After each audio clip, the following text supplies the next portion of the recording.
Ang makina ng itim na Mercedes ay halos walang imik habang tinatahak nito ang bakubakong daan papasok sa probinsya, isang halimaw na bakal sa gitna ng luntiang paraiso.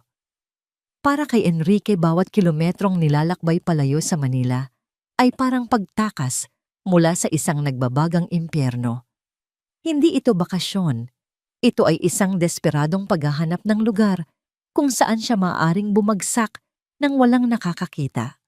Ang mga salita ng doktor ay umuulit pa rin sa kanyang isipan, isang nakakabinging ugong na mas malakas pa sa radyo ng sasakyan. Isang milagro na nabuhay ka, Enrique. Ang stroke na yon, dapat ay kinuha ka na. Isang milagro. Napangisi si Enrique ng may pait. Anong klaseng milagro ang mag-iiwan sa'yo na tila isang basag na salamin? 50 taong gulang pa lang siya ang hari ng real estate sa Maynila. Isang taong kayang magpatayo o magpabagsak ng mga gusali sa isang pirma lang. Ngayon ang kanang kamay niya ay may bahagyang panginginig na hindi niya makontrol at ang paghinga niya ay nagiging mabigat sa kaunting pagod. Ang mansyon sa probinsya ay hindi isang pagpipilian para sa kapayapaan. Ito ay ang huling kanlungan. Isang lugar na kinamumuhian niya, isang lugar na 20 taon na niyang hindi binabalikan. Ang bahay kung saan siya lumaki puno ng mga alaala ng isang inang laging may sakit at isang amang mas malamig pa sa marmol na sahig. Ito ang perpektong lugar para magtago at magpagaling, isang puntod na puno ng mga multo ng nakaraan. Nang sa wakas ay natanaw niya ang tarangkahan, napakunot ang kanyang noo. Nawala ang kinakalawang na bakal at gumagapang na baging na inaasahan niya. Sa halip, ang tarangkahang kahoy ay bagong pinta ng matingkad na asul, isang kulay na kailanman ay hindi niya pipiliin. Anong? Pinatay niya ang makina at bumaba ng sasakyan. Ang hangin ay sariwa, amoy lupa at damo, isang matinding kaibahan sa usok ng syudad. Ngunit hindi ang hangin ang pumukaw sa kanyang pansin. Ang hardin na dapat ay isang gubat ng matataas na talahib ay maayos na natabasan. May mga tanim na gumamela at santan sa gilid, mga bulaklak na matagal nang nalanta sa kanyang alaala. Ang mga bintanang kapis na dapat ay basag at puno ng alikabok ay malinis at kumikinang sa ilalim ng sikat ng araw sa hapon. Isang nakakainis na pakiramdam ang gumapang sa kanyang dibdib. May tao rito. Itinulak niya ang tarangkahan. Hindi ito umingit. May naglagay ng langis. Habang naglalakad siya sa batong landas, narinig niya ito, isang tunog na hindi nabibilang sa lugar na ito. Isang tunog na kasing dayo ng kanyang Mercedes sa bukirin. Tawanan ng isang bata. Ang puso ni Enrique ay nagsimulang tumibok nang mas mabilis, isang mapanganib na ritmo na ipinagbawal ng kanyang doktor. Huminga siya ng malalim, binibilang hanggang 3, pero ang galit ay mas mabilis na umakyat kaysa sa kanyang pagpapakalma.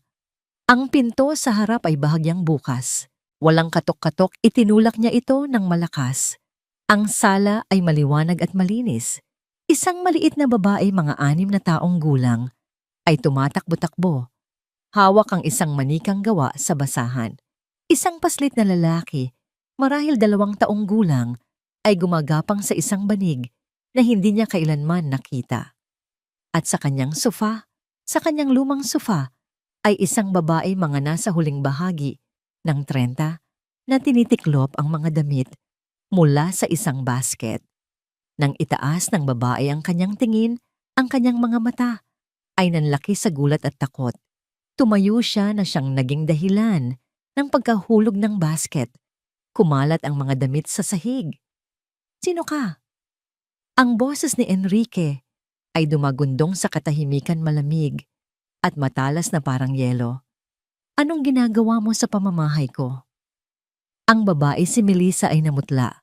Ang mga bata ay tumigil sa paglalaro. Ang kanilang mga mata ay nakatuon sa nagagalit na estranghero. Ako po. Pasensya na po. Nanginginig ang kanyang boses. Kaya ko pong ipaliwanag. Ipaliwanag. Humakbang si Enrique. Papasok ang panginginig sa kanyang kamay ay napalitan ng paninigas ng galit. Ipaliwanag kung bakit kayo nakatira sa bahay ko na parang mga daga. Ang maliit na babae ay tumakbo at nagtago sa likod ng palda ng kanyang ina. Ang paslit na lalaki ay nagsimulang umiyak, ang kanyang maliliit na hikbi ay tila mga karayom sa pandinig ni Enrique. Pakiusap, Ginoo, sabi ni Melissa habang marahan niyang itinutulak palikod ang anak na babae. Wala po kaming ibang mapuntahan. Akala ko po abandonado na ito. Nag-isip ka na pwede mo na lang angkinin. Ang presyon sa ulo ni Enrique ay tumitindi. Ito ay pagpasok sa pribadong pag-aari. Tatawag ako ng Huwag po. Ang mga mata ni Melissa ay napuno ng luha. Pakiusap. Bigyan niyo lang po kami ng ilang araw. Ilang araw lang po para makahanap ng malilipatan. Namatay po ang asawa ko, nawalan ako ng trabaho. Pinalayas po kami. Ang bawat salita ay nagmamadali, puno ng desperasyon na lalo lang nagpainit ng ulo ni Enrique. Hindi siya naaawa. Galit siya. Galit siya sa kahinaan nila, sa panghihimasok nila sa kanyang miserableng mundo. Hindi ko problema yan. Mariin niyang sabi. Lumapit siya, ang kanyang anyo ay nagbabanta. Umalis kayo. Ngayon din. Itinaas niya ang kanyang kamay upang ituro ang pinto, ngunit sa kanyang paggalaw napansin niya ang isang bagay na nagpatigil sa kanyang paghinga. Sa isang sulok malapit sa bintana ay nakatayo ang lumang tumba-tumba ng kanyang ina. Ang kahoy nito ay makintab na tila inalagaan at may isang maliit na unan na nakalagay dito. Isang sagradong relikya mula sa kanyang masakit na nakaraan na ngayon ay ginagamit na parang isang ordinaryong muebles. Isang matinding kirot ang biglang sumaksak sa kanyang dibdib. Hindi ito ang karaniwang sakit. Ito ay tila isang bakal na kamay na pumipiga sa kanyang puso, ninanakawan siya ng hangin. Ginoo. Ayos lang po ba kayo? Narinig niya ang boses ni Melissa, ngunit ito ay tila nanggagaling sa malayo. Humakbang si Enrique palapit sa babae, ang intensyon niya ay kaladkarin ito palabas pati na ang kanyang mga anak. Ngunit bago pa man niya maabot si Melissa, isa pang mas matinding kirot ang tumama sa kanya. Ang kanyang paningin ay nagsimulang umikot. Ang mga kulay sa silid ay naghalo-halo. Humawak siya sa likod ng sofa para sa suporta, ngunit ang kanyang mga binti ay nanghina. Ang malamig na pawis ay bumuhos sa kanyang noo. Tutulong! Ang salita ay halos hindi lumabas sa kanyang mga labi. Ang galit sa mukha ni Melissa ay napalitan ng purong takot. Hindi takot para sa sarili, kundi takot para sa lalaking nasa harapan niya. Diyos ko po! Sigaw niya. Mabilis niyang binuhat ang kanyang umiiyak na anak na lalaki at inilagay sa tabi ng kanyang kapatid na babae. Aya, wag kang aalis dyan! Lumapit siya kay Enrique, ang kanyang mga kamay ay nakaunat, ngunit hindi sigurado kung ano ang gagawin. Anong nangyayari sa inyo? Anong kailangan nyo? Sinubukan ni Enrique na magsalita, na sabihin sa kanya na kunin ang kanyang gamot sa kotse, ngunit ang tanging lumabas ay isang ungol. Ang sahig ay tila gumagalaw, papalapit sa kanya. Ang bigat sa kanyang dibdib ay hindi na makayanan. Naramdaman niya ang pagbagsak ng kanyang mga tuhod sa sahig na kahoy. Ang tunog ay malakas sa kanyang tainga. Ang huling lakas niya ay nawala. Habang bumabagsak ang kanyang katawan, naramdaman niya ang mga braso ni Melissa na sumalo sa kanya, pinipigilan ang kanyang ulo na tumama sa sahig. At bago pa man lamunin ng dilim ang kanyang malay, ang huli niyang nakita ay ang takot na mukha ng babaeng sumakop sa kanyang tahanan. Ang mananakop na ngayon ay sumisigaw ng tulong para sa kanya. Ang unang gumising kay Enrique ay hindi ang sikat ng araw, kundi ang amoy. Isang pamilyar ngunit matagal nang nakalimutang halimuyak, Ang pinakuluang dahon ng bayabas isang gamot pantahanan na madalas ihanda ng kanyang ina para sa kanyang mga sugat noong bata pa siya. Dahan-dahan niyang iminulat ang kanyang mga mata. Ang kisame ay gawa sa lumang kahoy, may mga sapot ng gagamba sa sulok na hindi naabot ng walis. Nasa luma niyang kwarto siya sa kama kung saan siya natutulog tuwing may lagnat siya. Ang hangin ay amoy lumang aparador at alikabok. Isang anino ang gumalaw sa gilid ng kanyang paningin. Lumingon siya at ang puso niya ay muling kumabog ng mabilis. Si Melissa ay nakaupo sa isang silya sa tabi ng kama, hawak ang isang maliit na palanggana ng tubig. Sa mukha nito ay bakas ang pagod at pag-aalala. Nang makita niyang gising na si Enrique, bahagya siyang napaatras na parang isang hayop na handang tumakbo anumang oras. "Gising na po kayo," mahina niyang sabi. Sinubukan ni Enrique na bumangon, ngunit isang matinding pagod ang pumigil sa kanya. Ang kanyang katawan ay parang pag-aari ng iba. "Anong ginawa mo sa akin?" Ang kanyang boses ay paos at puno ng hinala. Wala pon mabilis na sagot ni Melissa. "Nawalan po kayo ng malay kagabi. Tinulungan ko lang po kayong mahiga dito. Nagpakulo po ako ng dahon ng bayabas. Sabi po ng lola ko, nakakatulong daw po yon sa pagpapakalma ng dibdib." Tiningnan siya ni Enrique ng masama. Isang manggagamot sa bukid na sumakop sa kanyang bahay. Isang katawa-tawang sitwasyon. "Hindi ko kailangan ng tulong mo," sabi niya, kahit na ang bawat salita ay parang may bigat. "Ang kailangan ko ay umalis kayo sa pamamahay ko." Yumuko si Melissa, ang kanyang mga kamay ay mahigpit na nakahawak sa palanggana. "Ginoo, alam ko po. Pero pakiusap, bigyan niyo lang po kami ng kaunting panahon. Kahit ilang araw lang po." Ang desperasyon sa kanyang boses ay dapat sanang nagdulot ng awa, ngunit para kay Enrique ito ay ingay lamang. Ngunit alam niya ang katotohanan. Masyado siyang mahina para itaboy sila. Masyado siyang mahina para makipagtalo. Kung tatawag siya ng pulis, ito ay magdudulot ng kaguluhan, investigasyon, eksaktong uri ng stress na ipinagbawal ng doktor. Isang ideya ang nabuo sa kanyang isipan, isang ideya na kasing talim at kasing lamig ng kanyang pagkatao. Kung hindi niya sila mapapaalis sa pamamagitan ng lakas, gagamitin niya ang kanyang kapangyarihan sa ibang paraan. "Sige," sabi niya. Napatingin sa kanya si Melissa, ang kanyang mga mata ay may bahid ng pag-asa. "Bibigyan kita ng 10 araw. Talaga po." "Maraming salamat po, Ginoo." Pero ang putol niya at ang pag-asa sa mukha ni Melissa ay dahan-dahang naglaho. "May kondisyon. Habang naririto kayo sa loob ng 10 araw, magsisilbi ka sa akin. Ikaw ang magluluto. Ikaw ang maglilinis. Ikaw ang gagawa ng lahat ng iuutos ko. Isa kang utusan sa sarili mong pinasok na bahay. At pagkatapos ng 10 araw, aalis kayo nang walang tanong-tanong. Naiintindihan mo? Ang bawat salita ay isang sampal." Nakita ni Enrique ang pagbabago sa mukha ni Melissa, mula sa pasasalamat naging gulat at sa huli ay isang tahimik na pagtanggap sa kahihiyan. Tumigas ang kanyang panga, ngunit nang tumingin siya sa may pintuan kung saan sumisilip ang dalawa niyang anak, alam ni Enrique na wala itong pagpipilian. "Opo," halos pabulong niyang sagot. "Para po sa mga anak ko gagawin ko." "Mabuti," sabi ni Enrique, at ipinikit niya ang kanyang mga mata, isang hari na nagbigay ng kanyang malupit na utos. Kinahapunan, habang pilit na nakaupo si Enrique sa tumba-tumba sa sala, isang matandang lalaki na may salakot ang pumasok sa bahay ng walang katok. Maputi na ang buhok nito at kulubot na ang balat, ngunit malakas pa rin ang tindig.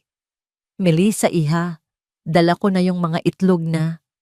Napahinto ang matanda nang makita si Enrique. Nanlaki ang kanyang mga mata. "Diyos ko, Enrique, iho, ikaw na ba yan?" Napatingin si Enrique sa matanda. "Mang Andres." "Ako nga." Lumapit ang matanda na may malawak na ngiti. Abay kay tagal mong nawala. Ang buong baryo ay akala'y kinalimutan mo na itong lugar. Tumingin si Mang Andres kay Melissa na nakatayo sa gilid. Kaya pala laging abala itong si Melissa sa paglilinis. Sabi niya'y darating na raw ang may-ari. Mabuti naman at kumuha ka ng mag-aalaga sa bahay iho. At napakabait pa ng batang ito. Tingnan mo parang nabuhay muli ang bahay na ito dahil sa kanya. Isang nakakabinging katahimikan ang namayani. Tiningnan ni Enrique si Melissa na namumula at hindi alam kung saan titingin. Isang utusan, hindi tagapag-alaga. Isang mananakop, hindi tagapagbigay buhay. Ngunit hindi niya itinama si Mang Andres. Masyado itong nakakapagod. Nagpapahinga lang ako, Mang Andres. Maikli niyang sabi. Mabuti naman. Sige, iiwan ko na itong mga itlog. Sabi ng matanda, ipinatong ang isang basket sa mesa. Melissa, kung may kailangan itong si Enrique, tawagin mo lang ako. Alam mo namang parang tunay na anak na ang turing ko sa ina niyan. Nang makaalis si Mang Andres, ang tensyon sa sala ay mas lalo pang tumindi. Hating gabi na nang tumunog ang telepono ni Enrique. Ang kanyang doktor. Enrique, kamusta ang unang araw mo dyan? Tanong ng boses sa kabilang linya. Maayos naman. Pagsisinungaling niya. Walang stress. Tandaan mo ang sinabi ko. Ang puso mo ay parang isang baso na may lamat. Anumang matinding stress, Enrique, pwede mong ikamatay. Habang nagsasalita ang doktor, napatingin si Enrique sa bintana. Sa liwanag ng buwan nakita niya si Melissa sa hardin. Dinidiligan ang mga halaman. Ang kanyang mga galaw ay mahinahon at tahimik. Sa loob ng bahay naririnig niya ang mahinang paghinga ng dalawang bata na natutulog. Sila ang stress, sila ang panganib, sila ang lamat sa kanyang baso. Nang matapos ang tawag, bumalik si Enrique sa kanyang silid, ngunit hindi siya makatulog. Ang katahimikan ng bahay na dati niyang kilala ay napalitan na ng mga bagong tunog, ang kaluskos ng mga paa ni Melissa, habang tinitiyak na mahimbing ang tulog ng mga anak, ang mahinang pag-ubo ng batang lalaki, ang paminsan-minsang pag-ikot ng manikang hawak ng batang babae. Mga tunog ng buhay, mga tunog na nagpapaalala sa kanya na hindi siya nag-iisa. At sa gitna ng gabi, habang nakikinig siya sa mga tunog na yon, isang sigaw ang pumunit sa katahimikan. Victor, huwag. Ito ay boses ni Melissa nagmumula sa maliit na kwarto sa dulo ng pasilyo. Hindi ito isang simpleng sigaw. Ito ay isang sigaw ng purong takot. Isang sigaw mula sa isang masamang panaginip. Napabangon si Enrique. Ang kanyang unang reaksyon ay inis. Ngunit habang tumatahimik muli, ang bahay, napalitan ito ng hinala. Ang takot sa boses na yon ay masyadong totoo. Sino si Victor? Tumingin siya sa dilim at sa unang pagkakataon, naisip niya na ang babaeng ito ay hindi lang isang simpleng byuda na walang mapuntahan. Mayroon siyang mga lihim, mayroon siyang mga multo na humahabol sa kanya. At ngayon, ang mga multong iyon ay nasa loob na rin ng kanyang bahay. Sinubukan ni Enrique na ipagpatuloy ang kanyang buhay Manila sa loob ng lumang bahay sa probinsya. Sa ikalawang araw, inilabas niya ang kanyang laptop sa mesang kawayan sa sala. Ang kanyang telepono ay nakakabit sa isang power bank. Determinado siyang patunayan sa kanyang sarili, sa kanyang doktor sa buong mundo, na ang isang maliit na stroke ay hindi sapat para pabagsakin ang isang tulad niya. Ngunit ang pagtatrabaho ay naging imposible. Paano siya makakapag-focus sa mga spreadsheet at mga email kung ang hangin ay puno ng amoy ng sinaing na kanin at ginigisang bawang? Paano niya pag-aaralan ang mga blueprint kung ang kanyang pandinig ay binubulabog ng masayang hagiggikan ni Aya habang hinahabol nito ang isang paru-paro sa hardin? Shhh! Sigaw niya mula sa bintana. Hindi ba kayo pwedeng mag-ingay sa ibang lugar? Nakita niya si Melissa na mabilis na lumapit sa anak, marahang hinawakan ang balikat nito at may ibinulong. Tumigil sa pagtawa ang bata at umupo na lang sa damuhan Malungkot na pinagmamasdan ang mga bulaklak. Isang matalas na kirot ng konsensya ang naramdaman ni Enrique, ngunit mabilis niya itong iwinaksi. Kasama sa kasunduan ng kapayapaan. Karapatan niya ito. Sa kabila ng kanyang pagkayamot, hindi niya maiwasang mapanood si Melissa. Ang bawat galaw nito ay may layunin.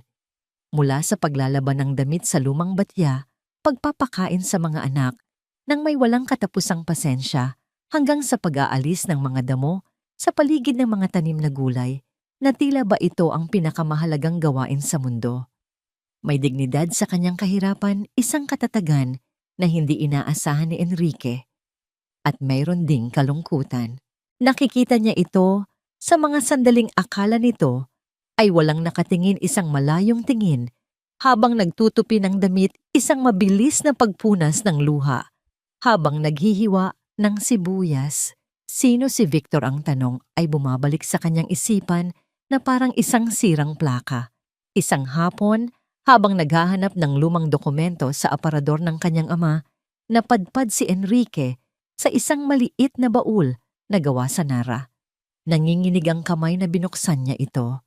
Sa loob ay naroon ang mga gamit ng kanyang ina, isang lumang rosaryo, ilang sulat na sulat kamay, at isang album ng mga kupas na litrato. Habang tinitingnan niya ang mga larawan, isang masayang bersyon ng kanyang ina na hindi niya halos maalala, isang pamilyar na pakiramdam ng kalungkutan ang bumalot sa kanya. Ito ang dahilan kung bakit niya kinamumuhian ang lugar na ito. Ang bahay ay hindi lamang kahoy at bato. Ito ay isang monumento ng kanyang mga kabiguan. Ang mga panahong abala siya sa pagpapayaman sa syudad, habang ang kanyang ina ay unti-unting nilalamo ng sakit dito. Ang isang bahay ay kailangan ng bulaklak para makahinga. Narinig niya ang boses ni Melissa mula sa sala. Napatayo siya at lumabas ng silid. Nakita niya si Melissa na naglalagay ng isang bungkos ng sariwang pinitas na gumamela sa isang lumang bote sa ibabaw ng mesa. "Anong ginagawa mo?" Tanong ni Enrique. Ang kanyang boses ay mas matigas kaysa sa kanyang intensyon. "Sinasayang mo ang mga bulaklak. Malalanta lang yan dyan." Humarap sa kanya si Melissa, hindi natatakot, ngunit may bakas ng pagtataka sa kanyang mukha. "Pero nagbibigay po ito ng kulay sa bahay. Ang isang bahay po ay kailangan ng bulaklak para makahinga." Tumigil ang mundo ni Enrique. Ang eksaktong mga salitang yon, ang mga salitang madalas sabihin ng kanyang ina habang inaayos nito ang mga bulaklak na pinitas mula sa hardin. Napatingin siya kay Melissa at sa isang saglit hindi na isang estranghero ang kanyang nakita, kundi isang multo mula sa kanyang nakaraan. Nag-init ang kanyang mga mata. Tumalikod siya ng walang sinasabi at mabilis na pumasok pabalik sa silid. Isinarado ang pinto ng malakas. Hindi niya naintindihan ang sarili. Ang babaeng ito ay sumisira sa kanyang kapayapaan, nagbubukas ng mga sugat na matagal na niyang ibinaon. Ngunit sa parehong pagkakataon, ito rin ang unang pagkakataon sa loob ng maraming taon na naramdaman niyang may buhay sa loob ng mga pader na ito, isang buhay na lampas sa kanya. Kinagabihan, habang nakatayo si Enrique sa bintana ng kanyang silid, pinagmamasdan ng kadiliman sa labas, may natanaw siyang isang anino na gumalaw malapit sa tarangkahan. Hindi ito hayop. Masyadong mataas, masyadong sinadya ang kilos. Kinabahan siya. Pinasadahan niya ng tingin ang sala. Si Melissa ay nagpapatulog na sa mga bata sa maliit na silid. Walang kamalay-malay. Mabilis at tahimik na lumabas si Enrique sa pintong likuran, dumadaan sa gilid ng bahay kung saan hindi siya makikita. Maingat siyang nagtago sa likod ng isang malaking puno ng mangga. Ang puso niya'y tumitibok sa isang ritmo ng panganib. Mula sa kanyang pinagtataguan, mas malinaw niyang nakita ang lalaki. Nakasuot ito ng madilim na jacket na may hood, at kahit sa dilim kitang-kita ang paninigarilyo nito habang pinagmamasdan ang bahay. Ang bawat pagbuga ng usok ay tila isang pagbabanta. Nakatayo lang ito roon, nagmamasid na parang isang lobo na nag-aabang sa kanyang biktima. Hindi ito ordinaryong magnanakaw. Ang mga magnanakaw ay kumikilos. Ang lalaking ito ay naghihintay. Naramdaman ni Enrique ang panlalamig sa kanyang batok. Bigla niyang naalala ang sigaw ni Melissa mula sa panaginip nito, Victor. Ang lalaki ay tumayo roon ng halos 10 minuto na para kay Enrique ay isang kawalang hanggan. Pagkatapos na para bang kontento na sa kanyang nakita, itinapon nito ang upos ng sigarilyo, inapakan ito, at tahimik na naglakad palayo sa kalsada, nawawala sa kadiliman. Bumalik si Enrique sa loob, tinitiyak na nakalak ang lahat ng pinto at bintana. Ang kanyang isipan ay puno ng mga tanong. Sino ang lalaking iyon? Ano ang gusto niya? At bakit ang pakiramdam niya ay hindi na lang ito tungkol sa isang pamilyang sumakop sa kanyang bahay? Nang gabing iyon, hindi siya natulog sa kanyang silid. Kumuha siya ng isang kumot at nahiga sa lumang sofa sa sala. Hindi para maging komportable, kundi para magbantay. Sa unang pagkakataon, sa loob ng maraming taon, naramdaman ni Enrique ang isang bagay na higit pa sa galit o pagkayamot. Naramdaman niya ang isang responsibilidad, hindi para sa bahay na gawa sa bato at kahoy, kundi para sa mga taong nasa loob nito. Ang mga estrangherong nagdala ng amoy ng sinaing tunog ng tawanan, at ngayon, isang anino ng panganib sa kanyang pintuan. Kinabukasan ng sinag ng araw ay tila mas mapanlinlang kaysa dati. Ang huni ng mga ibon ay parang isang babala. Si Enrique ay nagising sa sofa. Ang kanyang likod ay masakit at ang kanyang isipan ay kasing gusot ng kumot na kanyang ginamit. Nadatnan niya si Melissa sa kusina, naghahanda ng almusal. Gumalaw ito nang may karaniwang kahusayan, ngunit may bagong tensyon sa kanyang mga balikat. Tila ba naramdaman niya ang anino ng nakaraang gabi kahit sa kanyang pagtulog. May problema ba? Tanong ni Enrique. Ang kanyang boses ay mas seryoso kaysa sa karaniwan. Nagulat si Melissa. Wala po. Bakit po? Kagabi, simula niya tinititigan ito ng diretso sa mata. May nakita akong lalaki sa labas. Nakatayo malapit sa tarangkahan. Nagmamasid. Nakita ni Enrique ang mabilis na pagbabago sa mukha ni Melissa. Ang kulay ay nawala sa kanyang mga pisngi. Ang hawak niyang sandok ay bahagyang nanginig. Ngunit mabilis niya itong itinago. Baka po isa lang sa mga magsasaka na pauwi na. Sabi niya umiiwas ng tingin. Madalas po may dumadaan dito. Hating gabi na, Melissa, giit ni Enrique. At hindi siya dumadaan. Nakatayo siya. Nakatingin dito. Baka po nagkakamali lang kayo ng tingin. Pilit niyang sabi ang kanyang boses ay mas mataas ng bahagya. Ang kanyang pagsisinungaling ay kasing linaw ng salamin. Alam ni Enrique na nagsisinungaling ito. At ang mas nakakainis ay alam niyang ginagawa nito iyon dahil sa takot. Hindi siya nagpatuloy sa pagtatanong. Sa ngayon, ang almusal ay puno ng isang mabigat na katahimikan.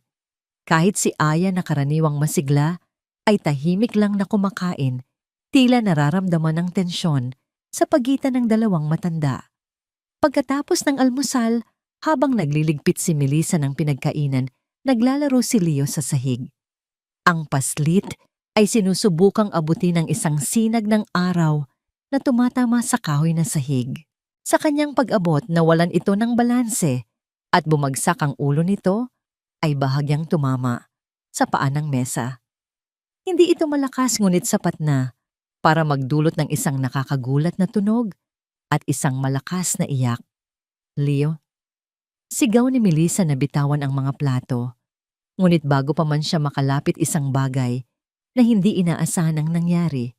Si Enrique, na pinakamalapit sa bata, ay kumilos ng hindi nag-iisip. Isang likas na kilos na nagmula sa isang lugar sa kanyang pagkatao na matagal na niyang kinalimutan. Mabilis siyang yumuko at binuhat ang umiiyak na bata. Shhh! Tahan na! Sabi niya, ang kanyang boses ay hindi sanay sa pag-alo. Hinawakan niya ang bata nang may bahagyang pag-aalangan Tinatapik-tapik ang likod nito. Wala yan. Maliit na bukol lang yan para sa isang malaking batang tulad mo. Tumigil sa pag-iyak si Leo. Ang kanyang mga hikbi ay napalitan ng pagtataka habang nakatingin sa mukha ng lalaking karaniwan ay nakasimangot. Si Melissa ay nakatayo lang doon, ang kanyang mga mata ay nanlalaki sa pagkamangha. Dahan-dahang ibinaba ni Enrique ang bata na ngayon ay kalmado na. Nang tumayo siya, nagtama ang kanilang mga mata ni Melissa. Sa mga matang yun, nakita niya hindi lang pasasalamat, kundi isang bagong uri ng pagtingin, isang pagtingin na tila ba ngayon lang siya tunay na nakita. Naramdaman ni Enrique na namula ang kanyang mukha. Mabilis siyang tumalikod at naglakad palabas sa hardin. Kailangan ko ng hangin, sabi niya, na para bang nagpapaliwanag sa sarili. Ang pader ng yelo sa pagitan nila ay nagkaroon ng unang lamat. Kinahapunan natagpuan ni Melissa si Enrique sa hardin, sinusubukang ayusin ang isang sirang bakod. Ang formalidad ay nawala na sa kanilang pag-uusap. Tutulungan ko na po kayo, alok niya. Hindi tumanggi si Enrique. Nagtrabaho sila ng magkatabi, inaabot sa isa't isa ang mga martilyo at pako. Ang katahimikan ay hindi na mabigat kundi komportable. Nang matapos sila, umupo sila sa ilalim ng puno ng mangga, pinagmamasdan ang mga bata. Salamat po kanina. Basag ni Melissa sa katahimikan. Kay Leo, nagkibit balikat lang si Enrique. Wala yon. Sa sandaling iyon, si Aya ay lumapit kay Enrique, dala ang isang lumang aklat pambata na nahanap nito sa baul ng kanyang lola. Tito Beto, sabi ng bata na nahihirapang bigkasin ang kanyang pangalan. Pwedeng basahin mo to, para sa akin to, Tito Beto. Napangiti ng bahagya si Enrique. Tiningnan niya si Melissa na tila nahihiya. Hayaan mo na siya, sabi ni Enrique. Kinuha niya ang aklat. Halika dito. Umupo si Aya sa tabi niya. Binuksan ni Enrique ang aklat at nagsimulang magbasa. Ang kanyang malalim na boses ay nagbabasa ng mga kwento tungkol sa mga hayop at diwata. Nahuli niya ang sarili na tinuturuan ng bata na bigkasin ang mga simpleng salita.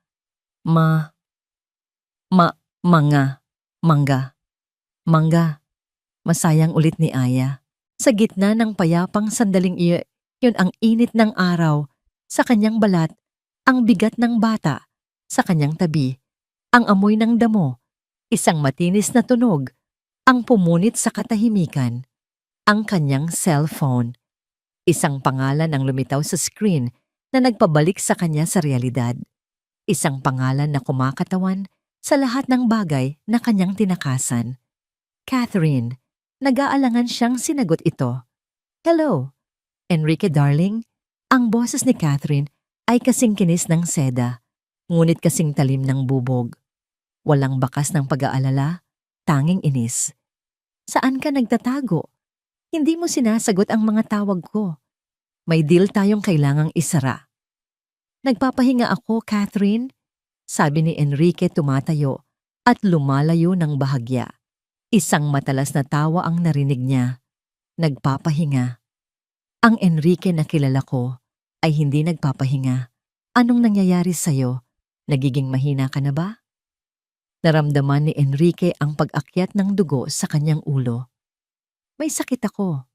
Alam ko'n putol nito. Isang maliit na stroke. Naka-recover ka na. Tapos na ang drama. Bumalik ka na dito. Kailangan ka ng kumpanya. Tumingin si Enrique kay Melissa at Aya na nagmamasid sa kanya mula sa malayo.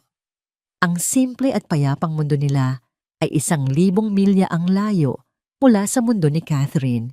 Hindi pa ako babalik, mariin niyang sabi. Isang sandaling katahimikan. Pagkatapos ang boses ni Catherine ay naging mas malamig, mas mapanganib. Sige, kung ayaw mong bumalik ako ang pupunta dyan. Mayroon akong mga paraan para malaman kung nasaan ka.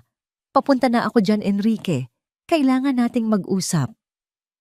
Bago pa man makasagot si Enrique, ibinaba na nito ang telepono. Nakatayo si Enrique sa hardin, hawak ang telepono na tila isang granada. Ang lamig ng banta ni Catherine ay gumapang sa kanyang buong katawan, mas nakakatakot kaysa sa multo ni Victor sa dilim. Isang bagyo ang paparating, at alam niyang hindi ito isang bagyo ng hangin at ulan. Hindi kinailangan ni Enrique na maghintay ng matagal. Kinabukasan isang makinang na itim na SUV, mas malaki at mas mayabang kaysa sa kanyang Mercedes, ang humarurot sa daanan at marahas na huminto sa harap ng tarangkahan. Ang alikabok ay lumipad na, para bang ang lupa mismo ay yumuyuko sa bagong dating. Bumukas ang pinto ng sasakyan. Ang unang lumabas ay isang sapatos na may takong nakasing talim ng patalim na bumaon sa lupa, na parang isang bandila ng pananakop. Sumunod ang babaeng nagmamay-ari nito, si Catherine. Nakasuot siya ng isang puting-puting corporate suit na walang ni isang gusot. Ang kanyang buhok ay tuwid na tuwid, ang kanyang kolorete ay matingkad na pula, at ang kanyang mga mata ay nakatago sa likod ng malalaking itim na salamin. Dala niya ang hangin ng may nila amoy ng mamahaling pabango, kapangyarihan at walang pasensya. Si Enrique ay nakatayo sa beranda naghihintay. Si Melissa, na naramdaman ang pagbabago sa hangin, ay tahimik na lumabas mula sa kusina. Ang dalawang bata ay nakatago sa likod ng kanyang palda. "So ito pala ang tago mo," sabi ni Catherine, tinatanggal ang kanyang salamin. Ang kanyang mga mata ay nilibot ang paligid ng may hindi maitagong pandidiri. Isang dampa sa gitna ng kawalan. "Napakadramatiko mo, Enrique." "Umalis ka, Catherine," mahinahon ngunit mariing sabi ni Enrique. Isang matalas na ngisi ang gumuhit sa mga labi ni Catherine. Lumakad siya palapit, ang kanyang mga takong ay lumilikha ng matutulis na tunog sa batong landas. "Lumipad ako ng 1 oras at nag-drive ng 2 oras para lang marinig, yan hindi. Mag-uusap tayo." Ang kanyang tingin ay napunta kay Melissa at sa mga bata. Itinaas niya ang isang kilay. "At sino naman sila? Ang bago mong mga alaga?" Naramdaman ni Enrique ang pamilyar na init ng galit. "Huwag mo silang idamay dito. O may kinalaman sila sa lahat ng ito, hindi ba?" Lumapit pa si Catherine. Binabaliwala si Melissa na parang isa itong kasangkapan. "Ito ba ang dahilan? Naglalaro ka ng bahay-bahayan. Ipinagpalit mo ang isang multibilyong pisong kumpanya para sa isang simpleng buhay sa bukid." Isang buhay? Pagtatama ni Enrique. Hindi lang negosyo. Tumawa si Catherine, isang tawang walang kagalakan. "Huwag kang magpatawa, Enrique. Ikaw at ako, pareho tayo. Ang dugo natin ay gawa sa porsyento at tubo. Huwag mong sabihin sa akin na ang isang maliit na atake sa puso ay nagbago na sayo." Lumapit siya kay Enrique, ang kanyang boses ay naging isang mapang-akit na bulong.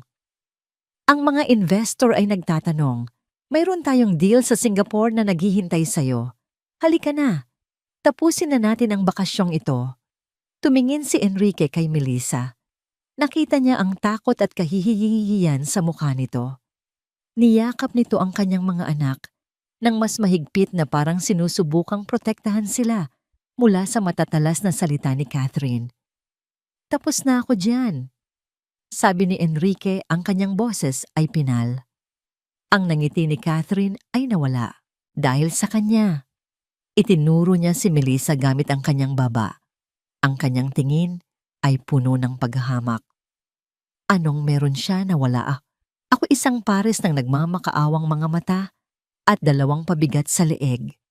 "Tama na," sabi ni Melissa, ang kanyang boses ay nanginginig ngunit may lakas. "Wala po kayong karapatan." "Karapatan?" Putol ni Catherine, tuluyan ng humarap kay Melissa. "Ako ang kanyang business partner. Ako ang kanyang fiancé.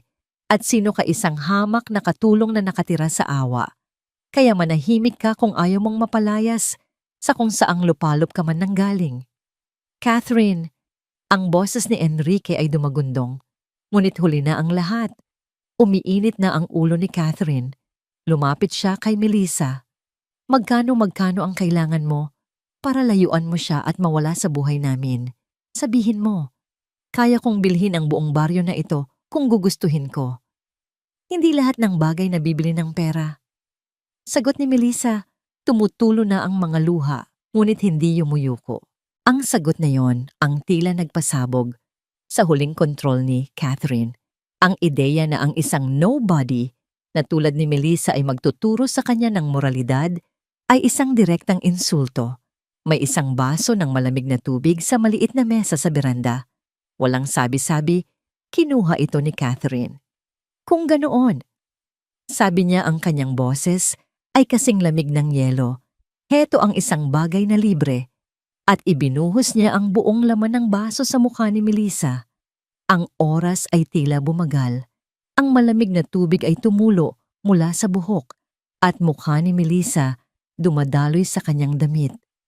Ang mga bata ay humagulgol sa takot. Si Melissa ay nanigas sa kinatatayuan basang-basa, hindi lang sa tubig, kundi sa purong kahihiyan. Isang bagay ang pumutok sa loob ni Enrique. Ang lahat ng kontrol, ang lahat ng babala ng doktor ay naglaho. Tama na. Isang malakas na sigaw puno ng galit na hindi pa naririnig ni Catherine mula sa kanya. Humakbang siya sa pagitan ng dalawang babae.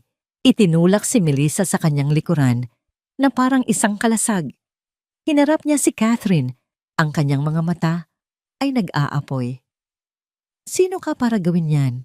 Sabi niya, ang kanyang boses ay nanginginig sa galit. Sa pamamahay ko, Enrique siya ang, umalis ka. Sigaw niya, umalis ka sa pamamahay ko at huwag na huwag ka nang babalik. Natigilan si Catherine. Sa lahat ng kanilang mga pagtatalo, hindi pa siya kailanman sinigawan ni Enrique ng ganoon.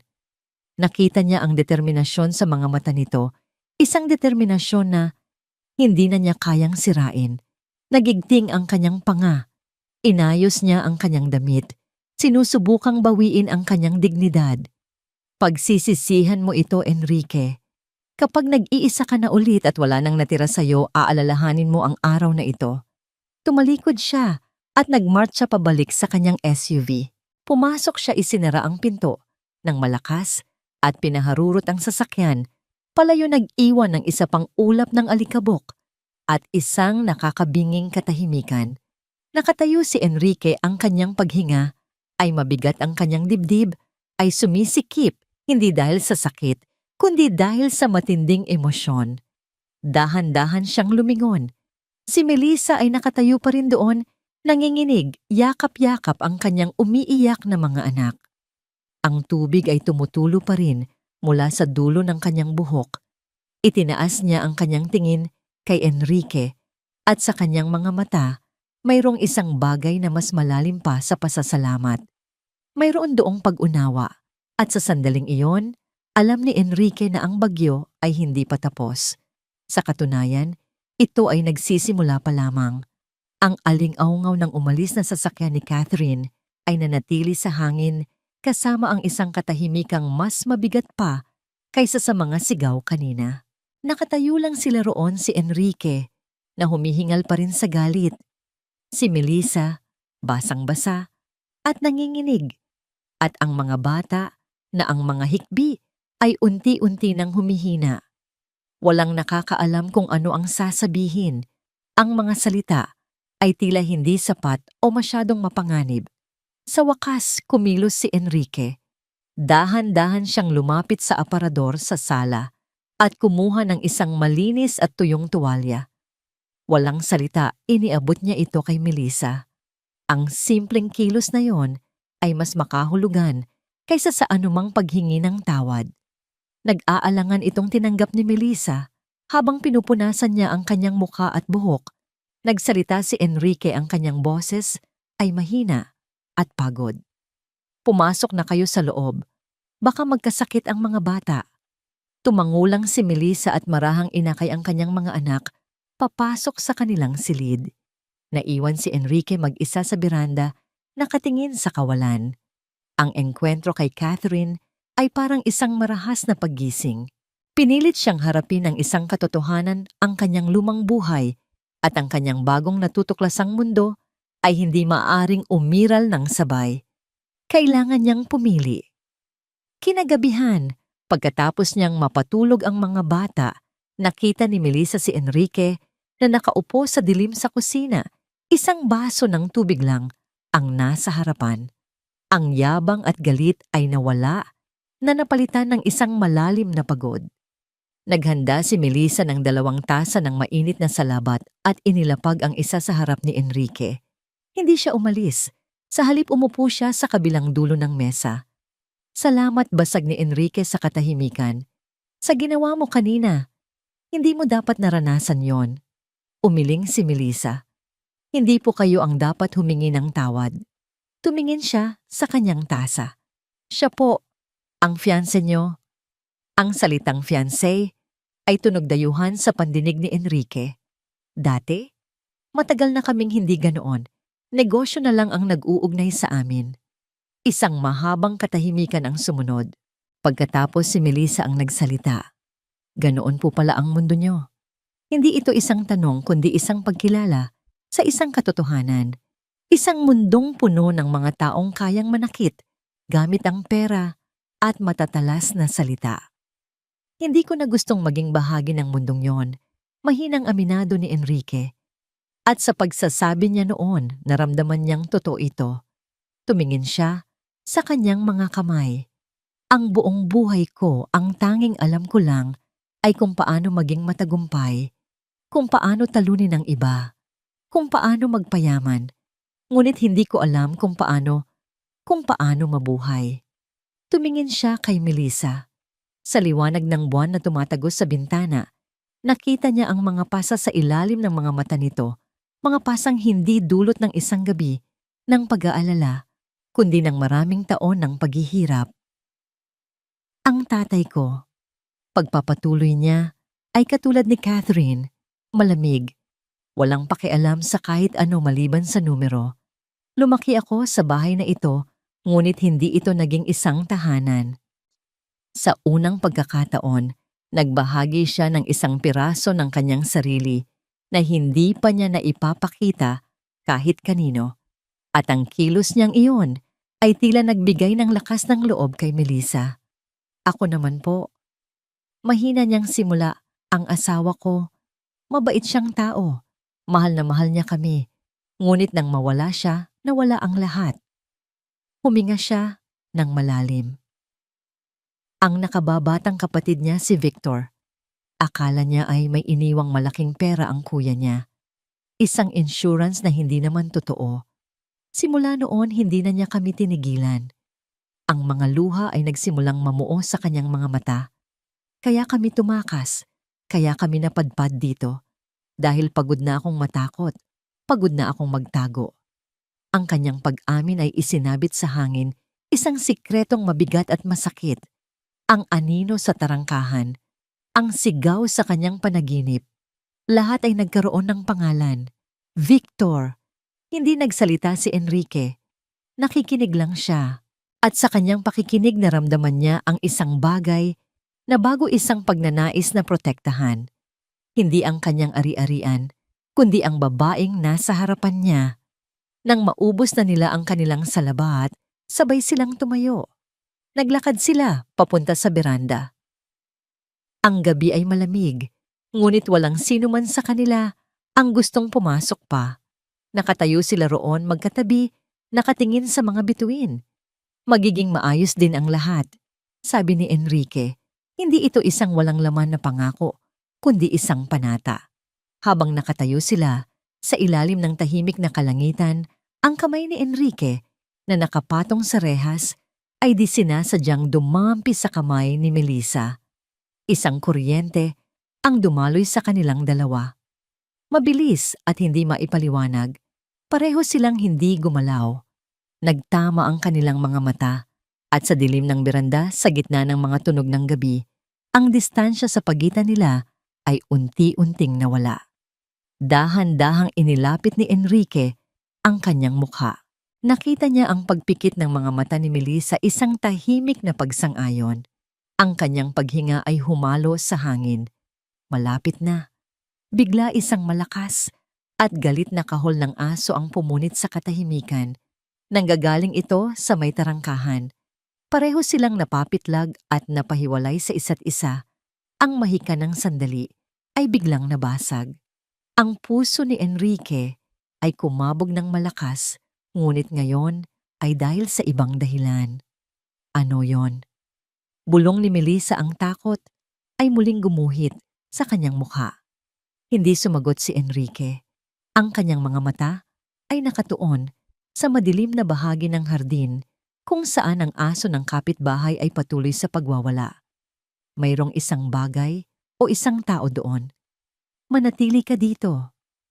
Utos niya kay Melissa, ang kanyang boses ay mahina, ngunit puno ng awtoridad. Huwag kang gagawa ng anumang ingay. Mabilis at tahimik siyang pumasok sa loob ng bahay at lumabas mula sa pintong likuran. Maingat siyang gumapang sa gilid ng bahay, nananatili sa mga anino. Ang hangin ay malamig sa kanyang balat. Ang tanging tunog ay ang galit na kahol ng aso at ang mabilis na pagtibok ng sarili niyang puso. Nang marating niya ang sulok ng bahay, maingat siyang sumilip. At doon sa liwanag ng buwan na tumatagos sa mga dahon, nakita niya ito. Isang anino ng isang tao. Nakatayo ito sa labas lamang ng bakod, ngunit hindi na ito simpleng nagmamasid. Ang anino ay dahan-dahang itinutulak ang tarangkahan, sinusubukan kung ito ay nakalak. Nang hindi ito bumukas, gumapang ito sa gilid.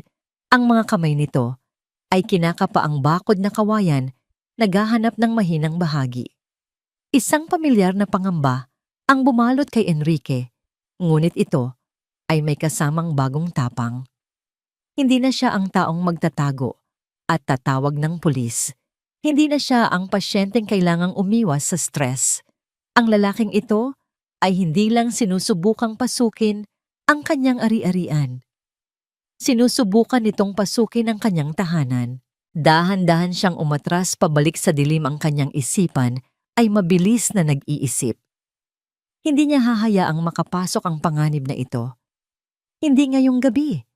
Bumalik siya sa beranda kung saan naghihintay si Melissa. Ang mukha nito ay putla sa takot. Sino yon? Nanginginig niyang tanong. Hindi ako sigurado. Pagsisinungaling ni Enrique para pakalmahin ito, pero kailangan niyong pumasok sa kwarto. Ngayon din, ilock niyo ang pinto at huwag kayong lalabas anuman ang mangyari. Pero paano ka? Kaya ko ang sarili ko. Sabi niya, ang kanyang baritonong boses ay may diin na hindi nag-iiwan ng puwang para sa pagtatalo. Gawin mo ang sinabi ko. Nakita ni Melissa ang determinasyon sa kanyang mga mata. Mabilis itong tumango pumasok sa loob at narinig ni Enrique ang mahinang pag-click ng lock ng pinto ng silid. Ngayon siya na lang at ang anino sa labas. Tumingin si Enrique sa paligid ng beranda, naghahanap ng kahit anong maaaring gamitin. Ang kanyang mga mata ay natutok sa isang makapal at mabigat na piraso ng kahoy na 2x2 na naiwan mula sa pagkukumpuni nila ng bakod kaninang hapon. Hindi ito baril, ngunit sapat na ito. Kinuha niya ang kahoy, ang bigat nito ay nagbibigay ng kakaibang kapanatagan sa kanyang mga kamay. Lumakad siya papunta sa pangunahing pinto, pinatay ang ilaw sa sala at inilagay ang sarili sa isang madilim na sulok kung saan hindi siya agad makikita. Naghihintay siya. Ang bawat segundo ay tila isang oras. Ang kahol ng aso ay humina, napalitan ng isang nagbabantang ungol. Pagkatapos katahimikan, isang kaluskos. Nanggagaling ito mula sa bintana sa gilid ng sala. Sumunod ang isang mahinang tunog ng pag-angat. Sinusubukang buksan ito. Pinigilan ni Enrique ang kanyang paghinga. Humigpit ang hawak niya sa kahoy. Ang kanyang puso ay tumitibok ng malakas sa kanyang dibdib. Isang pamilyar na panganib, ngunit binaliwala niya ito. May mas mahalagang bagay na nakataya. Isang malakas na kalabog ang yumanig sa katahimikan. Ang tunog ng nabasag na salamin, sinundan ng pagbagsak ng isang bagay sa sahig na kahoy sa loob ng bahay. Nakatayo na ngayon ang anino sa loob ng kanyang sala. Sa dilim, dahan-dahan itong gumalaw. Ang hugis nito ay unti-unting nagiging malinaw sa ilalim ng sinag ng buwan. na tumatagos mula sa nabasag na bintana. At sa sandaling iyon, alam ni Enrique na ang paghihintay ay tapos na. Ang laban ay nagsimula na. Ang hangin sa loob ng sala ay mabigat at puno ng panganib. Ang anino ay naging isang lalaki, matangkad payat, at gumagalaw na may halong kaba at pamilyaridad sa dilim. Isang malakas na amoy ng murang alak ang kumalat sa hangin kasama ng amoy ng galit. Melissa, sigaw ng lalaki, ang kanyang boses ay garalgal at puno ng pagbabanta. Alam kong nandyan ka, lumabas ka, huwag kang magtago na parang daga. Si Victor, walang duda si Enrique. Mula sa kwarto, naririnig ni Enrique ang isang impit na iyak ng isang bata na mabilis na pinatahimik. Nanatili siyang hindi gumagalaw sa kanyang madilim na sulok. Ang piraso ng kahoy ay mahigpit na hawak naghihintay ng tamang tiyempo. Sinipa ni Victor ang isang maliit na upuan, ang tunog ay umalingaw-ngaw sa katahimikan. Nasaan ang pera, Melissa? Ibigay mo na sa akin. Huwag mo nang hintayin na magalit ako. Naglakad siya papunta sa pasilyo na patungo sa mga silid, at sa pagdaan niya sa ilalim ng sinag ng buwan, mas naging malinaw ang kanyang itsura. Ang kanyang mukha ay may galit, ang kanyang mga mata ay mailap. Ito ang mukha ng isang desperadong tao. Ito na ang pagkakataon ni Enrique. Habang nakatalikod si Victor, mabilis at tahimik na kumilos si Enrique. Sa 3 malalaking hakbang, nasa likuran na siya ng nanghihimasok. Bago pa man makalingon si Victor, isang malakas na boses ang dumagundong sa dilim. Hindi siya lalabas. Napatalon sa gulat si Victor. Mabilis siyang lumingon, ang kanyang mga mata ay nanlalaki habang sinusubukang aninagin kung sino ang nagsalita. Sino ka na? Saan si Melissa? Umalis ka sa bahay na ito, sabi ni Enrique. Ang kanyang boses ay kalmado, ngunit may bigat na parang bakal. Itinaas niya ng bahagya ang hawak na kahoy para makita ito ni Victor. Isang mapanlait na tawa ang kumawala kay Victor. Aba, kaya pala matapang ka na, Melissa. May bago ka na palang kalaguyo. Ang matandang ito. Tiningnan niya si Enrique mula ulo hanggang paa. Huwag kang makialam dito, Lo. Away pamilya ito. Sa oras na pumasok ka sa bahay ko, nang walang pahintulot naging problema na kita. Sagot ni Enrique. Ang pagiging kalmado ni Enrique ay tila lalong nagpagalit kay Victor. Sumugod ito. Wala kang pakialam. Mabilis si Victor, ngunit lasing siya at padalos-dalos. Inasahan na ito ni Enrique. Umilag siya sa suntok nito at gamit ang dulo ng kahoy, malakas niyang itinulak ang dibdib ni Victor. Napaurong si Victor na wala ng hangin. Ngunit ang galit at alak ay nagbigay sa kanya ng lakas. Papatayin kita. Sigaw niya, at muling sumugod. Sa pagkakataong ito ay nagtagumpay siyang masunggaban ng kwelyo ni Enrique. Nagsimula ang isang marahas na pagtutulakan. Itinulak ni Victor si Enrique papunta sa pader. Ang likod ni Enrique ay tumama sa pader ng malakas at isang matinding kirot ang gumuhit sa kanyang dibdib, isang paalala ng kanyang kahinaan. Saglit siyang nanghina. Sinamantala ito ni Victor. Itinulak niya si Enrique sa sahig at sinuntok. Dumugo ang labi ni Enrique. Saan ang pera? Sigaw ni Victor. Ang kanyang mukha ay malapit, na malapit ang kanyang hininga ay amoy asido.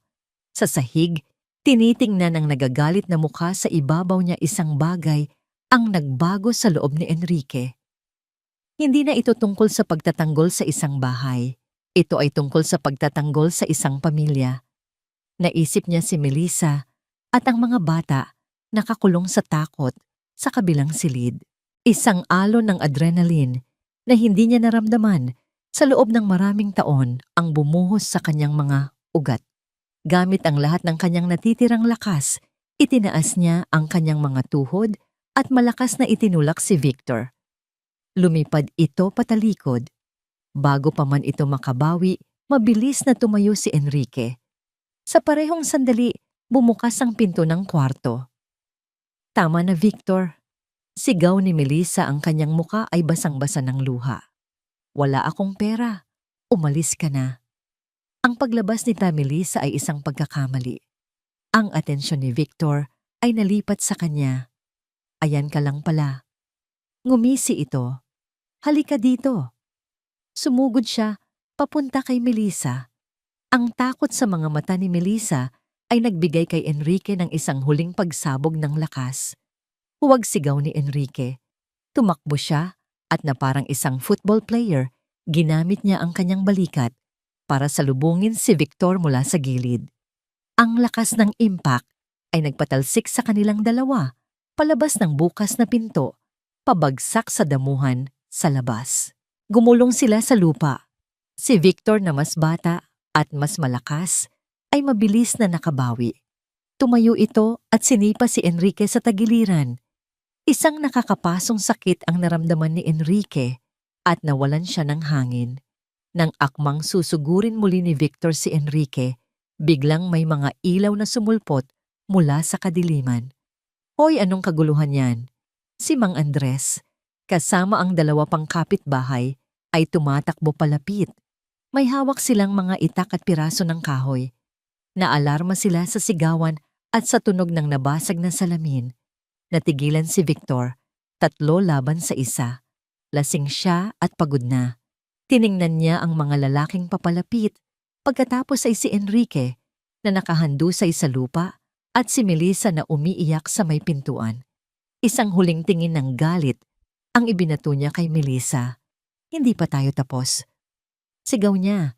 Mabilis siyang tumakbo tumalon sa bakod at nawala sa kadiliman ng gabi. Ang katahimikan na sumunod ay mas nakakabingi kaysa sa kaguluhan. Enrique. Si Melissa ay tumakbo palapit, lumuhod sa tabi niya. Hinawakan niya ang mukha ni Enrique. Ayos ka lang ba? Sumagot ka pakiusap. Sinubukan ni Enrique na magsalita, ngunit ang bawat paghinga ay masakit. Itinaas niya ang kanyang kamay at hinawakan ang braso nito. Ang kanyang mga mata ay nakatingin sa kanya, hindi dahil sa sakit, kundi dahil sa isang bagong natuklasang determinasyon. Ayos lang ako. Hirap niyang sabi. Dumating si Mang Andres at ang iba pa. Sino yon, iho? Magnanakaw? Umiling si Enrique. Tumingin siya kay Melissa at pagkatapos ay pabalik kay Mang Andres. Hindi. Sabi niya, ang kanyang bigha ay unti-unting bumabalik. Isa lang siyang multo. Isang multo na kailangan ng itaboy palayo. Habang nakahiga siya sa malamig na damuhan sa ilalim ng mga bituin na napapaligiran ng mga nag-aalalang mukha, alam ni Enrique na isang bagay ang tuluyan ng nabago. Ang mga pader na binuo niya sa paligid ng kanyang puso sa loob ng maraming taon, ang mga pader na hindi kayang sirain ng pera o kapangyarihan, ay tuluyan ng gumuho. Ang umaga pagkatapos ng pag-atake ay dumating na may kakaibang katahimikan. Ang nabasag na bintana ay tinakpan ng isang lumang piraso ng plywood, isang peklat na nagpapaalala sa karahasan ng nakaraang gabi. Ngunit sa halip na takot ang hangin, ay puno ng isang bagong damdamin, ang init ng komunidad. Bago pa man sumikat ng husto ang araw, dumating si Mang Andres, dala ang isang termos ng mainit na kape. Sumunod, ang asawa ni Mang Teban, may dalang isang kaldero ng bagong lutong arroz caldo. Sunod-sunod na dumating ang mga kapitbahay, nag-aalok ng tulong, nagtatanong kung maayos lang ba ang lahat at nangangakong magbabantay. Para kay Enrique ito ay isang bagong karanasan. Sa Maynila, ang kanyang mga kapitbahay ay mga pangalan lang sa intercom. Dito sila ay mga taong may dalang pagkain at malasakit. Sa unang pagkakataon sa kanyang buhay, naramdaman niyang bahagi siya ng isang bagay na mas malaki kaysa sa kanyang sarili. Sa loob ng bahay, si Enrique at Melissa ay kumikilos na may hindi sinasadyang pagkakaisa.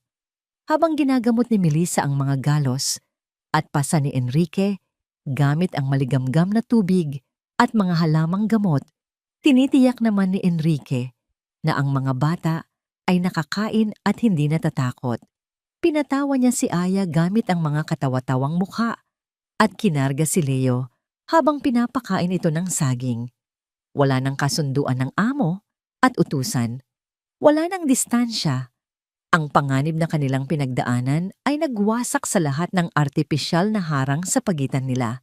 Sila ay 2 taong nagpoprotekta sa iisang bagay, ang nagsisimulang mabuo na pamilya sa loob ng bahay na yon. Nang tanghali, habang natutulog ang mga bata, naupo sila sa beranda. "Salamat," sabi ni Melissa, ang kanyang mga mata ay seryoso. "Iniligtas mo kami kagabi. Inilagay mo sa panganib ang sarili mo para sa amin." "Gagawin ko ulit," sagot ni Enrique nang walang pag-aalinlangan. "Hindi ko hahayaang may manakit sa inyo." Tumingin siya sa malayo. "Tatawag ako ng abogado sa Maynila. Kailangan nating kumuha ng restraining order laban kay Victor. Sisiguraduhin kong hindi na siya makakalapit sa inyo." Napaiyak si Melissa, ngunit ngayon ay mga luha ng ginhawa. "Hindi ko alam kung paano ka pasasalamatan." "Huwag mo akong pasalamatan," sabi ni Enrique, at sa pagkakataong ito, siya na ang unang umabot sa kamay nito. Hinawakan niya ito ng mahigpit. "Manatili ka dito. Kayo ng mga bata. Ito na ang tahanan niyo." Ang mga salitang yon na minsang naging imposible ay lumabas ng napakadali, napakareal. Ngunit sa kabila ng kanilang nararamdaman, mayroon pa ring mga anino ng pag-aalinlangan. Si Melissa natatakot na muling umasa at masaktan. Si Enrique iniisip kung karapat-dapat ba siya sa isang malinis at totoong pagmamahal siya na nabuhay sa panlalamang at kasakiman. Sa gitna ng kanilang tahimik na pag-uusap, tumunog muli ang cellphone ni Enrique. Hindi pamilyar ang numero. Nag-aalangan niya itong sinagot. "Mr. Enrique," sabi ng isang profesional na boses. "Ako si Attorney Diaz, kumakatawan sa isang international consortium. Nabalitaan namin ang sitwasyon sa iyong kumpanya at meron kaming alok." Nakipag-usap si Enrique ng ilang minuto. Ang alok bilhin ang buong kumpanya niya, lahat ng kanyang shares sa isang presyong napakalaki na kaya niyang hindi na magtrabaho habang buhay at mabuhay na parang hari. Isang malinis na pagputol sa kanyang nakaraan. "Pag-iisipan ko," sabi ni Enrique, at ibinaba ang telepono. Ikinuwento niya kay Melissa ang tungkol sa alok. "Iyon na ang pagkakataon mo," sabi ni Melissa, sinusubukang itago ang lungkot sa kanyang boses. "Ang makalaya sa lahat ng stress, ang magsimula muli." Tumingin si Enrique sa hawak niyang telepono, isang portal pabalik sa kanyang lumang buhay ng kayamanan at kapangyarihan. Pagkatapos ay tumingin siya sa bintana. Mula roon nakikita niya ang silid ng mga bata. Si Aya ay natutulog yakap ang kanyang manikang basahan. Si Leo ay mahimbing, ang kanyang maliit na dibdib ay tumataas baba. Ano ang tunay na kayamanan? Ang mga numero sa isang bank account o ang tunog ng paghinga ng mga batang ligtas na natutulog? Hindi ko alam. Pag-amin niya, ang kanyang puso at isipan ay naglalaban. Isang bahagi niya ay nagsasabing kunin ang pera at takasan ang lahat. Ngunit ang isa pang bahagi, isang bago at mas malakas na bahagi, ay nagsasabing ang lahat ng kailangan niya ay naririto na. Bago pa man siya makapagdesisyon, napansin nilang dumidilim ang kalangitan kahit na hapon pa lang.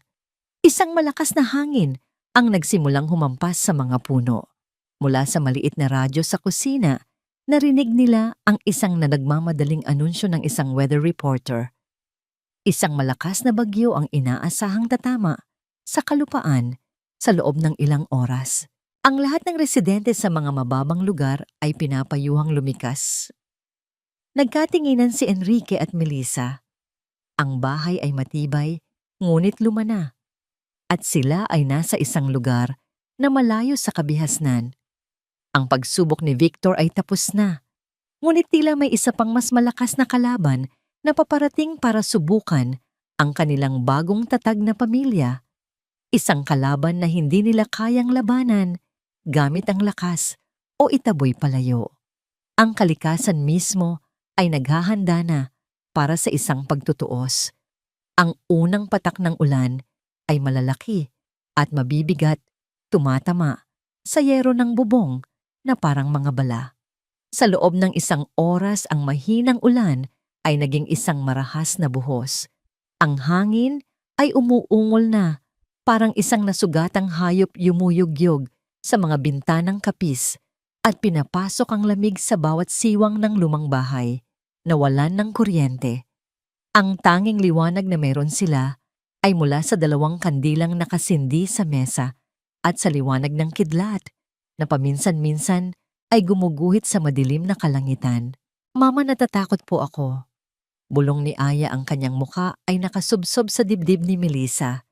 Si Leo ay mahimbing na natutulog sa isang duyan, walang kamalay-malay sa bagsik ng kalikasan sa labas. Huwag kang matakot, anak. Alon ni Melissa, ngunit narinig ni Enrique ang bahagyang panginginig sa sarili nitong boses. Nandito lang si Mama at nandito si Tito Beto. Si Enrique sa kabilang banda ay abala.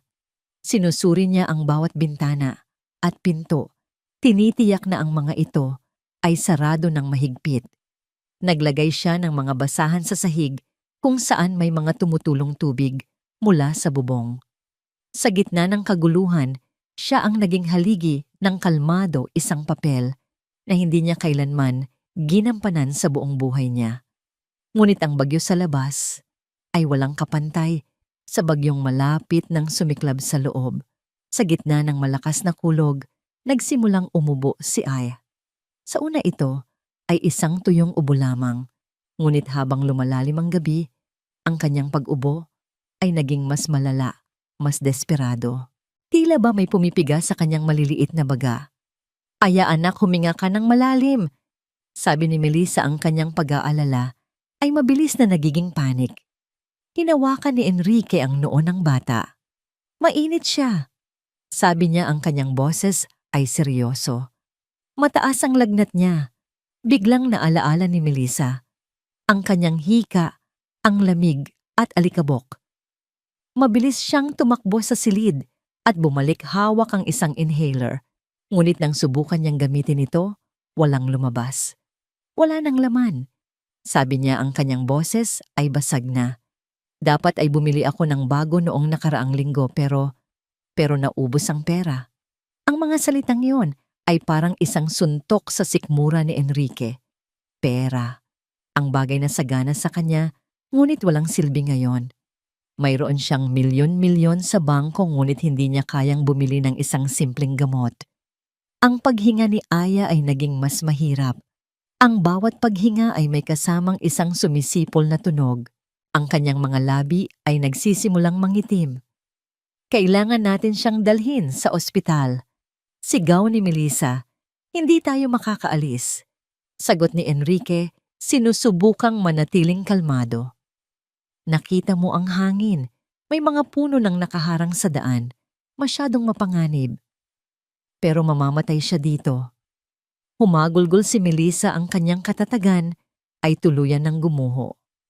Diyos ko, tulungan niyo kami. Tumingin si Enrique sa batang nahihirapan pagkatapos ay sa desperadong ina nito. Ang lahat ng kanyang kayamanan, kapangyarihan at talino ay walang kwenta sa harap ng sitwasyong ito. Pakiramdam niya ay inutil siya, ngunit pagkatapos isang alaala ang sumulpot sa kanyang isipan. Isang seminar sa first aid na sa pilitang ipinakuha sa kanila sa kumpanya. Maraming taon na ang nakalipas, isang bagay na tinawanan niya noon, ngunit ngayon ay maaaring maging ang tanging pag-asa nila. Makinig ka sa akin, Melissa. Sabi niya, hinawakan ang mga balikat nito para makuha ang atensyon nito. Panic is not an option. Kailangan nating magtulungan. Dinala nila si Aya sa banyo, kung saan binuksan ni Enrique ang gripo ng mainit na tubig. Umaasang ang singaw ay makakatulong na buksan ang daanan ng hangin ng bata. Habang ginagawa niya ito, inutusan niya si Melissa. Kumuha ka ng unan. Maraming unan. Sabi niya, kailangan natin siyang paupuin ng tuwid. Huwag mo siyang hahayaang humiga. Sumunod si Melissa, ang kanyang mga kilos ay naging mas mabilis, mas may layunin. Ginamit nila ang mga unan para suportahan si Aya sa isang posisyong nakaupo sa sahig. Ngayon hawakan mo ang kamay niya. Sabi ni Enrique umupo sa harap ng bata. Tingnan mo ako, Aya. Tumingin ka sa mga mata ko. Ang mga mata ni Aya ay puno ng takot. Gayahin mo ako. Mahinahon niyang sabi. Huminga papasok. Dahan-dahan. At huminga palabas na parang hinihipan mo ang kandila sa iyong birthday cake. Paulit-ulit niyang ginawa ito. Ang kanyang malalim at kalmadong boses ay naging isang angkla sa gitna ng bagyo, ang bagyo sa labas at ang bagyo sa dibdib ni Aya. Si Melissa, habang hawak ang kamay ng anak, ay sumasabay sa paghinga, nagbibigay ng lakas sa pamamagitan ng kanyang pagdampi. Ang mga sumunod na oras ay isang pagsubok ng kanilang tibay. Nagpalitan sila sa pag-alok kay Aya, sa pagpapahid ng maligamgam na tuwalya sa noo nito, sa pagbulong ng mga salita ng pag-asa. Walang tulog, walang pahinga. Ang tanging naroon ay ang kanilang pinagsamang lakas laban sa rumaragasang karamdaman at sa nagngangalit na kalikasan. Hindi ito isang laban na pisikal.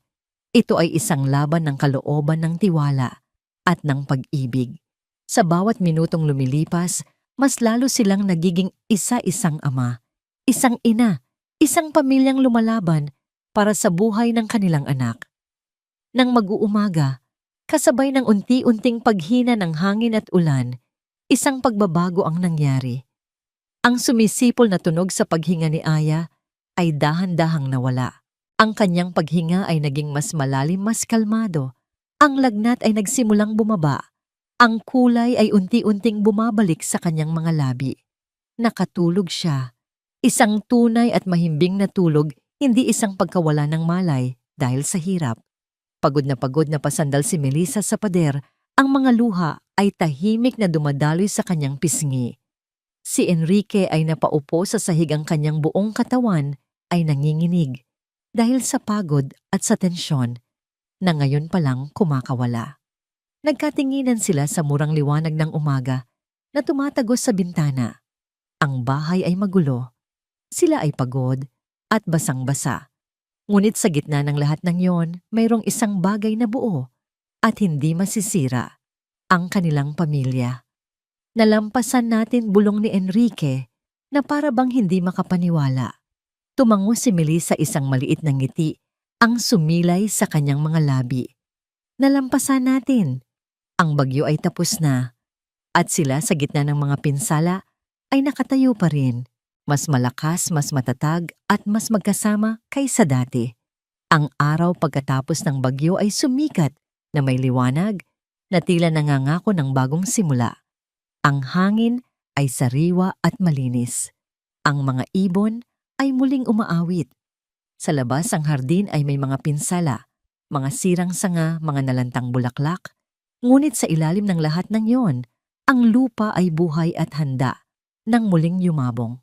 Sa loob ng bahay, ang unang ginawa ni Enrique nang bumalik ang signal ng telepono ay hindi tawagan ang kanyang broker, hindi rin ang kanyang kumpanya. Tinawagan niya ang kanyang abogado. Ibebenta ko na. Sabi niya, ang kanyang boses ay pinal at walang bahid ng pag-aalinlangan. Lahat ng shares ko. Tanggapin mo ang alok ng consortium. Asikasuhin mo ang lahat ng papeles. Walang tanong-tanong, walang panghihinayang. Ang desisyon na dati napakahirap ay naging ang pinakamadaling bagay sa mundo. Ang kanyang sumunod na tawag ay sa isang lumang kaibigan na nagtatrabaho sa pulisya. Ibinigay niya ang pangalan ni Victor, ang huling lokasyon nito, at isang detalyadong salaysay ng pananakot. Gusto kong siguraduhin na hindi na siya makakalapit sa pamilyang ito. Mariin niyang sabi, kahit kailan. Nang ibaba niya ang telepono, naramdaman niya ang pag-angat ng isang napakabigat na pasanin mula sa kanyang mga balikat. Ang mga tanikala ng kanyang nakaraan, ang kasakiman, ang kapangyarihan, ang kalungkutan, ay tuluyan ng naputol. Malaya na siya. Si Melissa, na narinig ang lahat, ay lumapit sa kanya, ang kanyang mga mata ay puno ng mga tanong na hindi masabi. Sigurado ka ba dyan? Mahina niyang tanong. Hinawakan ni Enrique ang kanyang mga kamay. Kailanman ay hindi pa ako naging ganito kasigurado sa buong buhay ko. Ngumiti siya. Ang pera ay papel lang, Melissa. Ang totoong kayamanan ay ang magising sa umaga at makita kang ligtas, makita ang mga batang malusog. Iyon. Iyon ang hindi kayang bilhin. Sa mga sumunod na linggo, isang bagong ritmo ang nabuo sa kanilang buhay. Magkasama nilang inayos ang mga pinsala ng bagyo. Pinalitan nila ang nabasag na bintana, inayos ang tumutulong bubong, at muling itinanim ang mga nasirang halaman sa hardin. Ang bawat pagpukpok ng martilyo, bawat pagbungkal sa lupa, ay isang kilos ng pagbuo, hindi lang ng isang bahay, kundi ng isang tahanan. Isang hapon, habang nagkakape sila sa beranda at pinapanood si Aya at Leo na naglalaro sa damuhan, inilabas ni Enrique ang isang rolyo ng papel mula sa kanyang bulsa. Hindi ito kontrata o stock certificate. Ito ay isang simpleng sketch. Isang blueprint na siya mismo ang gumawa. Ano yan? Tanong ni Melissa. Inilatag niya ito sa mesa. Ito ay isang plano ng kanilang bahay, ngunit may mga pagbabago. Isang karagdagang silid-tulugan para sa mga barya. Isang mas malawak na kusina. Isang maliit na study kung saan maaaring magbasa si Aya. Gusto kong ayusin ang bahay na ito, sabi ni Enrique. Gawin itong tunay na atin. Tumingin siya kay Melissa, ang kanyang puso ay nasa kanyang mga mata.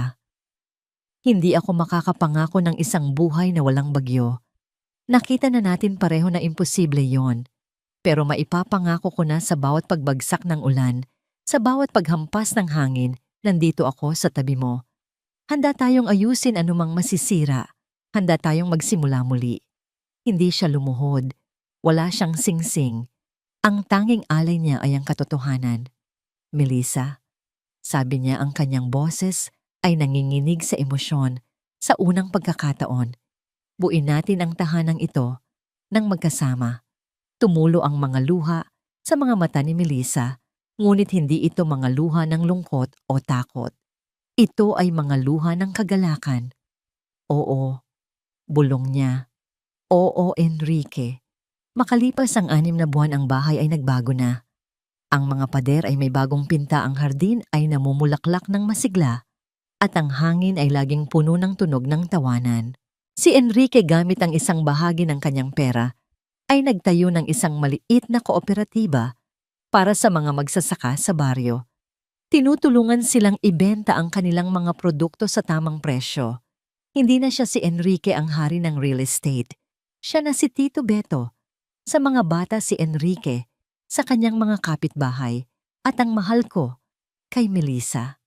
Isang umaga, habang nag-aalmusal sila, may naramdamang pagkahilo si Melissa. Ngumiti siya ng palihim. Kinagabihan, habang nakaupo sila sa beranda, ipinatong niya ang kamay ni Enrique sa kanyang tiyan. Mukhang kailangan na nating idagdag ang isa pang kwarto sa blueprint mo, sabi niya. Napatingin si Enrique mula sa kanyang tiyan, pabalik sa kanyang mga mata. Ang pag-unawa ay dahan-dahang lumilitaw sa kanyang mukha, sinundan ng purong hindi mapantayang saya. Talaga? Bulong niya. Tumango si Melissa, tumatawa sa gitna ng kanyang mga luha. Binuhat siya ni Enrique at inikot-ikot ang kanilang mga tawa ay sumasabay sa huni ng mga kuliglig. Ang lalaking minsang halos mamatay sa kalungkutan at stress sa isang malamig na opisina ay ngayon ay buhay na buhay. Ang kanyang puso ay tumitibok ng malakas at malusog, puno ng pag-ibig. Tumingin siya sa kanyang pamilya, kay Melissa na nagdadala ng kanilang anak, kay Aya na nagbabasa na ngayon ng sarili niyang mga kwento, kay Leo na tumatakbo na sa buong bakuran. At sa wakas, pagkatapos ng mahabang panahon, naintindihan ni Enrique ang tunay na kahulugan ng pagiging mayaman. Hindi ito tungkol sa mga bagay na pag-aari mo. Ito ay tungkol sa mga taong nagmamay-ari ng puso mo. At dito sa simpleng bahay na ito, na minsang kinamuhian niya sa piling ng pamilyang, hindi niya inaasahan na tagpuan niya ang kanyang tahanan. Ang tahanan ay hindi pala isang lugar. Ito pala ay isang puso. At sa wakas, si Enrique ay nakauwi na.